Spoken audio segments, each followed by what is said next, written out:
Hello అండి, నేనైతే mushroom biryani ఎలా చేసుకోవాలని ఫస్ట్ మష్రూమ్ బిర్యానీకి మష్రూమ్ కర్రీ చేసేసుకుంటున్నాను.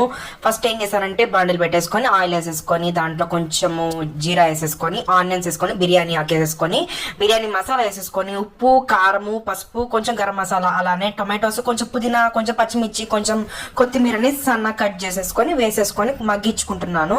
అదంతా మగ్గిపోయినాక లెమన్ అయితే పిండేసుకుంటున్నాను అనమాట. గింజలు వచ్చినాయి, గింజలు మళ్ళీ ఏరేస్తాను.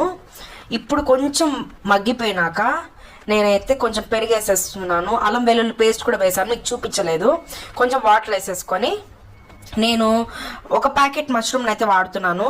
2-3 మష్రూమ్స్ పెద్ద పెద్దగా వేసేసి మిగతా మాత్రం హాఫ్ కట్ చేసుకొని గరం మసాలా వేసేసుకొని మీడియం మంటలోనే వాడుచుకుంటున్నానండి. కొంచెం వాటర్ తగ్గినాక మూత మూసేసుకొని సన్న మంటలోనే ఉడికించుకోవాలా.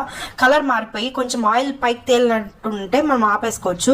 బిర్యానీ ఆకేసుకోకుండా ఉంటే చపాతీలో కూడా బాగుంటుంది కర్రీ లాగా. నేను మళ్ళీ